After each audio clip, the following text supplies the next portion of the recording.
in this new year with this sermon series. We're continuing down a path that we've been on for actually quite a while. We've been going on this path since Easter.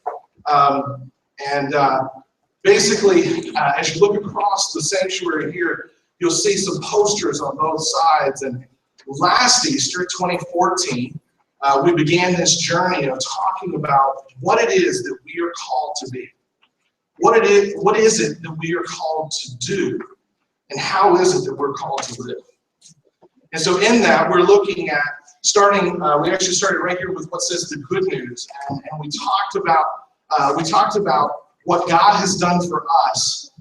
And we've gone through this whole list of what it is to stand with Christ, what it is to see God's story and our story in response to that, and how it is to live that out.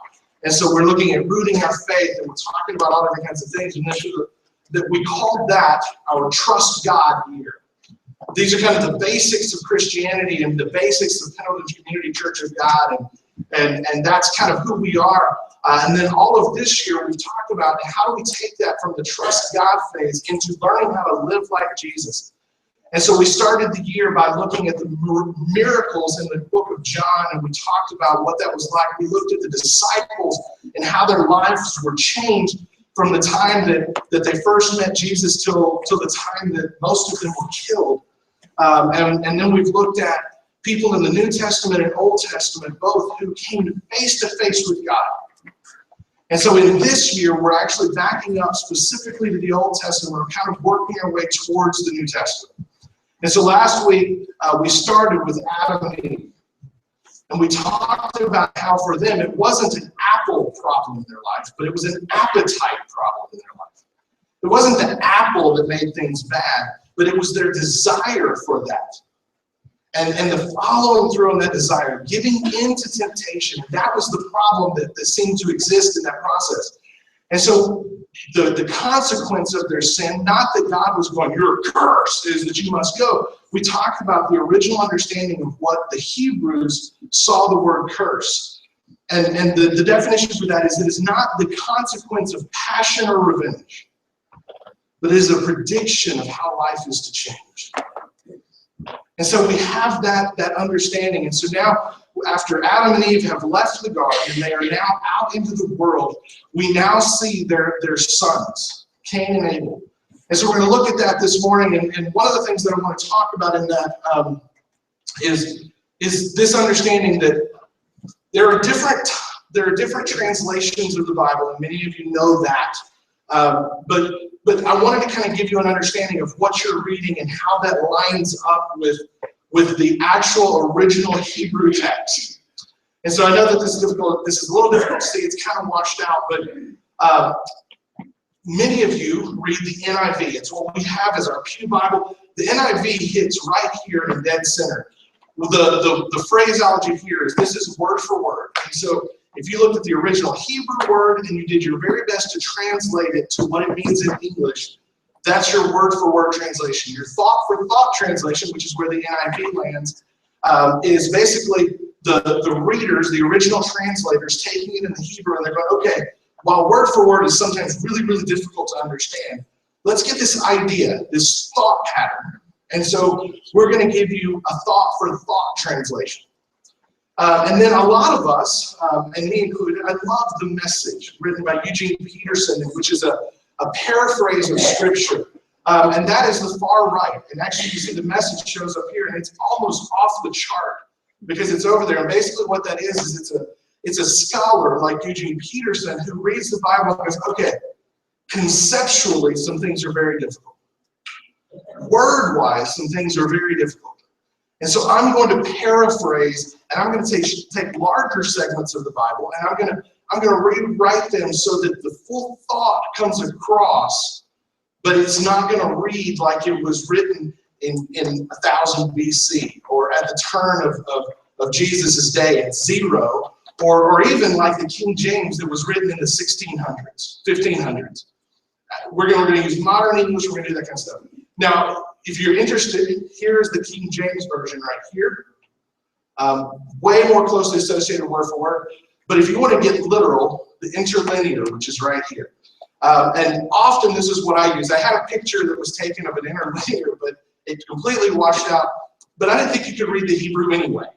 And so Hebrew is different. If you picked up a book, this is a Bible here. If I picked it up and I wanted to start reading in English, I'm going to start reading this way, right? If I'm going to read it in Hebrew, I'm starting here and I'm turning backwards, and everything reads from right to left instead of left to right. And everything else is just as weird about Hebrew as that is. So here we go. So I just want to give you an understanding, because what I'm going to talk to you today about with Cain and Abel, sometimes you're going to go, how did you get that? I get that because I'm reading it in an interlinear, and I'm reading it through an understanding of both the Jewish and Messianic Jewish understanding, which are Jews who believe that Christ was the Christ. Okay? That's different than the typical American Christian understanding at some points, but I'm trying to get back to the original of Scripture. And so here's what we look at. Okay, my thing has stopped working. Chris, can you give me a forward? There we go. Right, should be good now. All right. So, starting in Genesis chapter 4, it says, "Now Abraham knew Eve, his wife, and she conceived and bore Cain, and said, I have acquired a man from the Lord. Then she bore again, this time his brother Abel. Now Abel was a keeper of sheep, and Cain was a tiller of the ground. And in the process of time it came to pass that Cain brought an offering of fruit of the ground to the Lord, and Abel also brought of the firstborn of his flock and of their fat. And the Lord respected Abel and his offering, but he did not respect Cain and his offering. And Cain was very angry, and his countenance fell. So the Lord said to Cain, Why are you angry, and why has your countenance fallen? If you do well, will you not be accepted? And if you do not do well, sin lies at the door, and its desire is for you, but you should rule over it. Now Cain talked with Abel his brother, and it came to pass when they were in the field that Cain rose up against Abel his brother and killed him. Then the Lord said to Cain, Where is Abel your brother? And he said, I don't know. Am I my brother's keeper? We've all heard that phrase before. And he said, What have you done? The voice of your brother's blood cries out to me from the ground. So now you are cursed from the earth, which has opened its mouth to receive your brother's blood from your hands. When you till the ground, it shall no longer yield its strength to you. A fugitive and a vagabond you shall be on the earth. So I want to stop and I want to look at some of this piece here just for a minute, because to me this is one of the early misconceptions, and I don't even know if it's pertinent to how we interpret the story. But we often have this view of God that I think is slightly unfair. When we see the story of Adam and Eve, and we hear the curse of God, because typically Genesis chapter 3 is referred to as God's curse on them. Well, that curse, as we looked at last week, is actually a curse against the serpent, and it's a curse against the ground. Neither to Adam nor Eve does he say, I curse you. And we talked about how often we look at like the pains of labor as being like the predominant curse against women. The funny thing about that is when you read it, and you read it in this interlinear version where it gets really literal, it's not, the word that is used for labor is not necessarily pain. The more common translation of that is the word sorrow. And so your childbirth will bring about sorrow. Now here's another interesting thing, is it's not actually specific to childbirth. The word that is used there, avah, is actually one that is more closely associated with child rearing. And so the curse, if we call it that, which is actually, again, like I said a few moments ago, the literal word curse means not the consequence of passion or revenge, but a prediction of what is to come. And so what it's saying is, moms, now that sin is here, your life just got a little more sorrowful. Makes sense, right? And so when we look at that, and we look at that understanding of the curse, this is what we see. So now you are cursed from the ground. We often read that as saying, Cain, because you have done this thing, you are cursed off of this ground. This is fertile soil. You can't come here anymore. I'm going to contend that that's not exactly what it's saying. And when you read it in different versions, it changes just a little bit. What you're reading right here is in the New King James Version. Basically, the King James Version without the thee, thous, and thys. They actually use you, your, and your, I guess. I don't know. There's. Oh, see, my southernisms come out, right? I did go home recently and visit my family, so sorry.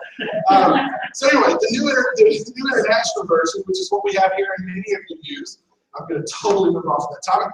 The Lord said, what have you done? Listen, your brother's blood cries out to me from the ground. Now you are under a curse and driven from the ground. So again, it makes it sound like I'm now sending you out of here. But when we go to a more interlinear, this is the New American Standard Version, which is one step away from an interlinear. It says, what have you done? The voice of your brother's blood is crying to me from the ground.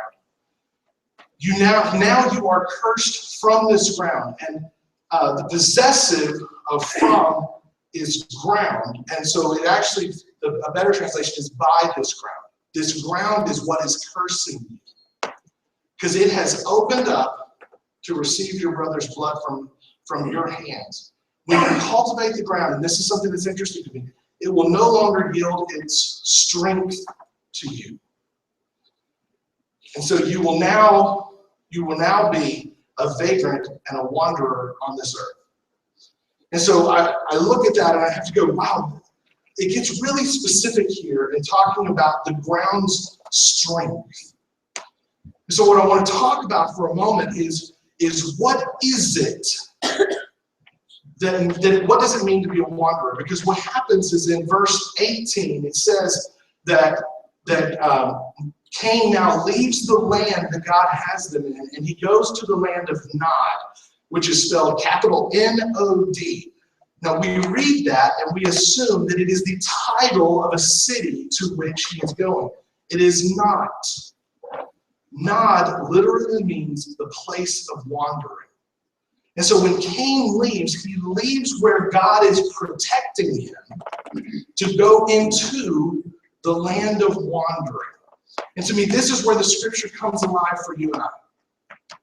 How many of us find ourselves, instead of finding our comfort in where God has us, in a land of wandering? A nomad, which is what Cain is said to become here, a vagrant and a wanderer, a vagabond. A wanderer, if we think of a shepherd who is taking his sheep to the open range, to the open fields that are not his own. He looks for the greener grass. Where the grass is greener, I will go. God is blessing over here, so let me go here. Oh, wait, no, now he's blessing over there. Let me go here. You know, we also see that not just in a shepherd's lifestyle, but we see that in the lifestyle of a person who's a merchant. You know, you must go where the people are, where the money is. And as I say that, is a hope that within you right now, there are some ideas that are popping. You know, do you know people who chase where the money is? Do you know people who chase where the grass is greener? Because that's the key to this, is we're not talking about literally being shoved off of a piece of dirt onto another. We're talking about a mindset and a lifestyle.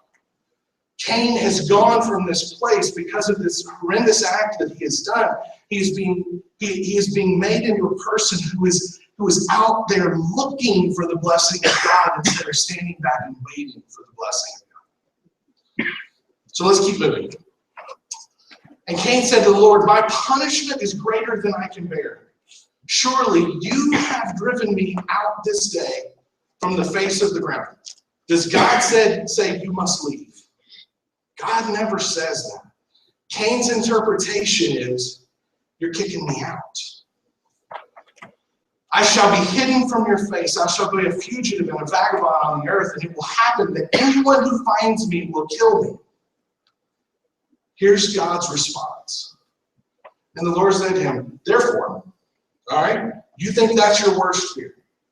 Okay, whoever kills Cain, vengeance shall be taken on him sevenfold. And the Lord set a mark on Cain, lest anyone finding him should kill him. And so this is kind of the story that we're walking through today, and it's kind of, to me, it was really an intriguing story as we look at this. And there were a couple things that I thought were really important to point out.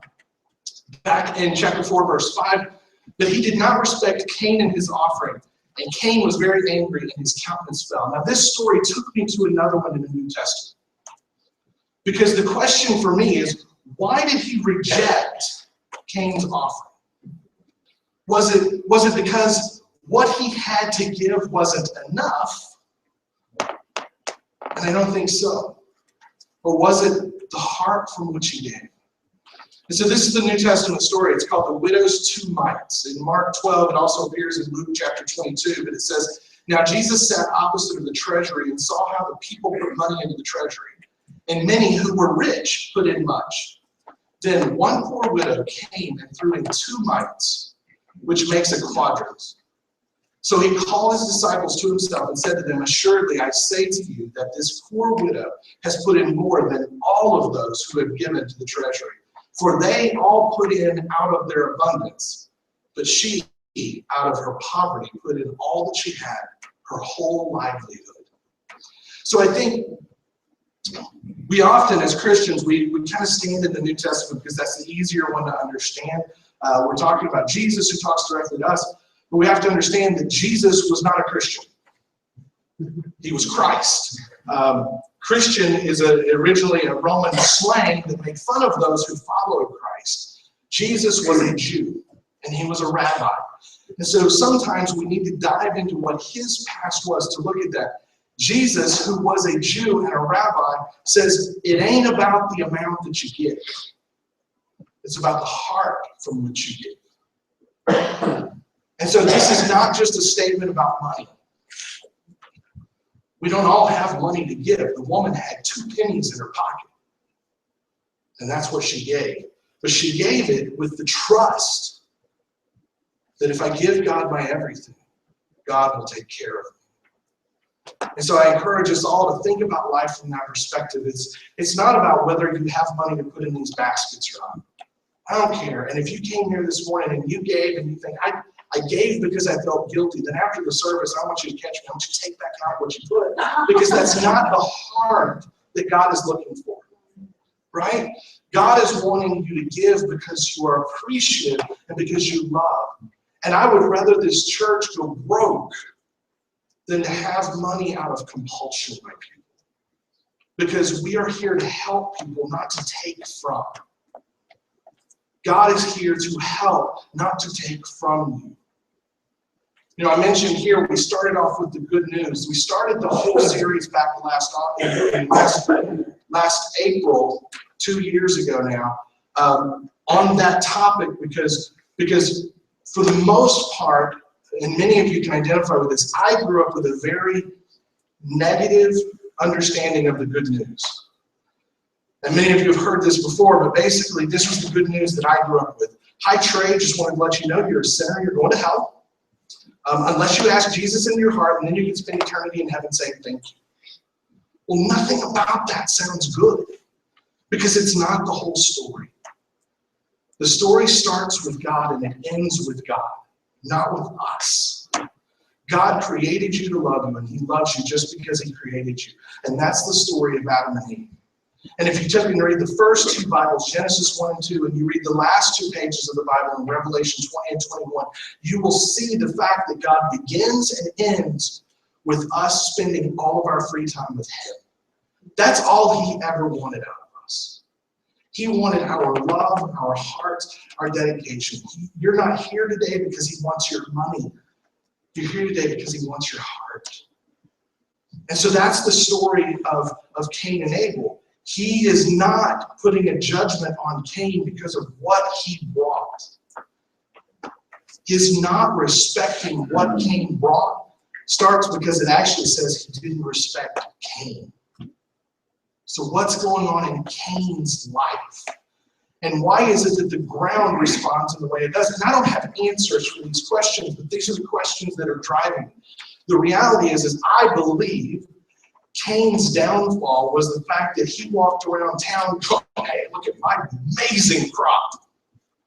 And look what God does for me. Aren't I blessed? Woo, woo. You know, he's tooting his own horn. He's not talking about God. He just kind of lifts himself up. And I think we all kind of know people like that tend to just lift themselves up and go, oh, it's because God took care of me. But that's kind of an aside. It's really because I took care of myself, and I'm just going to give a nod to God's credit. You know, it's like the rapper who wins, you know, his 16th billion award, and, you know, I just want to thank God for this. Well, you ain't never thanked God in anything you did before. You know, JC, he's the man, and you dropped an F-bomb as you were saying it. And so, you know, that doesn't concur, that doesn't wrap up into the same type of deal. And so it's about the heart, it's not about the act. So now you are cursed from this land, which has opened its mouth to receive your brother's blood from your hand. When you till the ground, it shall no longer yield its strength to you. And Cain said to the Lord, my punishment is greater than I can bear. Surely you have driven me out of this land. We read that once. Oh, okay. So this is the other part of it. We think when we read this that God is sending Cain out, and that we're kind of left into the place of wandering. Number one, when we read it, it wasn't that God sent Cain out. God makes this proclamation. The ground is not going to give you its strength anymore.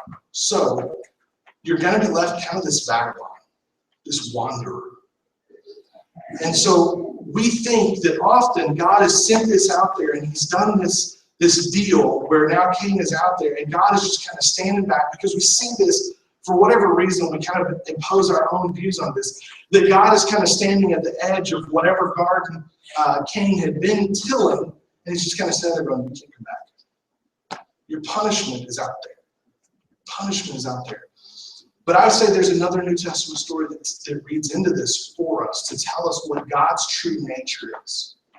God's true nature comes in the story of the prodigal son. Yeah. And so it says, and this young man, if you don't know the story, this young man has come to his father and says, I want to live like your dad. I want my inheritance, and I want it now, so that I can go and live the life of fun and exhilaration. And the father does this. He gives him his money. He lets him go. And you think, because of the way this happens, that the father is going to sit there and just kind of go, well, I don't ever want to see the son again. But this is the story of what happens. It says, and he arose and came to his father, but when he was still a great way off, his father saw him and had compassion, and ran and fell on his neck and kissed him. And the son said to him, Father, I have sinned against heaven and in your sight. I am no longer worthy to be called your son. But the father said to his servants, bring out the best robe and put it on him, and put a ring on his hand and the sandals on his feet, and bring the fattened calf here and kill it, and let us eat and be merry. For this my son was dead and is alive again. He was lost and is found. And they began to be merry. They began to celebrate. And that is God. When God sent Cain into the land of Nod, again, I'm using that word intentionally because that's how we all feel. When Nod was what was found, the father did not stand at the edge of his property, daring the son to come back. For us, as we wander for the next green pasture or for the next dollar, as we wander for those things in our life, God is not standing at the edge of his house and saying, you can't come back in. In fact, he's sitting there and he's waiting for us.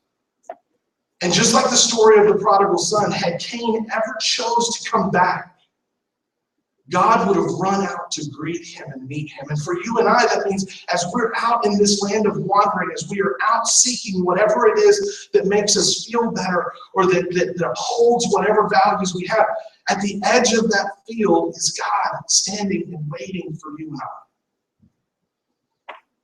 He is simply standing there saying, come home. Come home. I miss you. I love you. I want to be close to you, but you're way over there, and you're not asking me to come with you. You're not asking me to walk that walk with you. If you were, I would be there with you, but instead I'm stuck here waiting. And so I wait here for you. Come home. Come back to me. And so we see in this story that God is not this God of damnation and condemnation. God is truly a loving Father. The reason that Jesus came was not to obliterate the Old Testament and its value. It was to explain it to us. Jesus came to open up the Old Testament scriptures and go, hey, I don't even know what you're doing. I don't know why you got what you got out of this, but let me straighten the story for you. Because here's the funny thing. On down in that story, we see this story. I think it's in like verse 18 or 19 of chapter 4 there. And we get this lineage of Cain, which is about 9 generations long. And the reason it's only 9 generations long is because of Noah, who we'll talk about a little bit next week. But Cain's lineage did not go on but 9 generations. And the fifth generation down, so Cain's great-great-great-grandson was a guy by the name of Lamech, or Lamech, Lamech. And in the time frame that Cain spent away from God, he continued to pass his values down. And his values went from a place where in the story of Cain, we see that God says, okay, if anyone touches you, they will be avenged sevenfold. 7 times what they have dished out on you will be taken on them. So I'm protecting you. Lamech, who is his great-great-great-grandson, kills a man, a young man, for threatening harm to him. And he sits his wives down and he tells them, hey, I killed this guy. It was justified, but I'm telling you, just like my great-great-great-grandfather Cain, if anyone comes after me, they will not only be avenged sevenfold, but they'll be avenged 70-fold 7. Now, wait a minute. Eric used a sermon including those words, right? 70-fold 7. What did that mean? Keep forgiving. Keep forgiving. Now, 2 times that 70-fold 7 turn up in the Bible. I don't think it's an accident. I don't think it's an accident that you're sharing this story about the disciples asking, how many times should I forgive? 7 times. No, I'm going to remind you of another story. Not just 7 times because you think that's a cool, perfect number that you can forgive somebody, but 70-fold 7. So 70-fold 7. When I think about that, it goes to this. God is not just saying, I want you to forgive the people like Cain, whom you know and you love, and you think may even be repentant for what they've done. But Lamech, who wouldn't even call on my name, who didn't even know who I was, who took my name in vain and used that for his own good, we gotta forgive him too. So there's a story in this.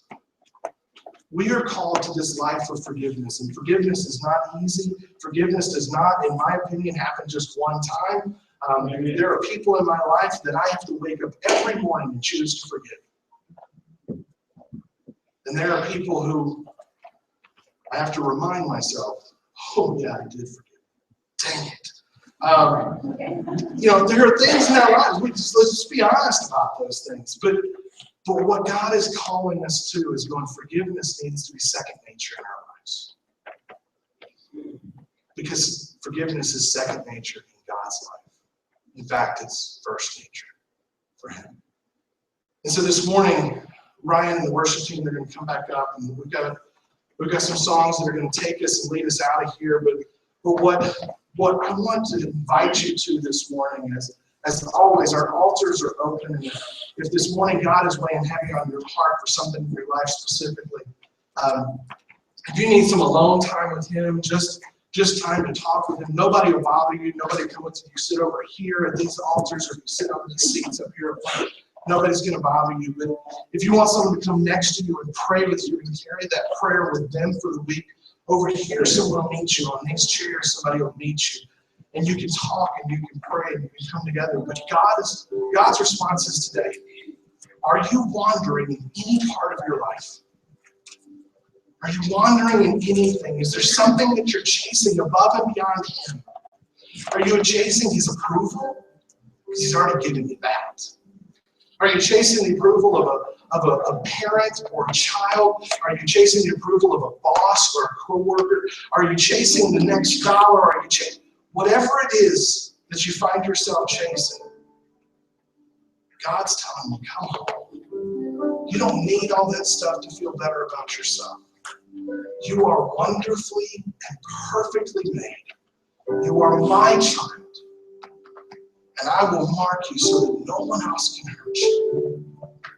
I will mark you so that I will care for you forever. Just come home. So these altars are open. It's a time for you if you'd like to come pray. Softly and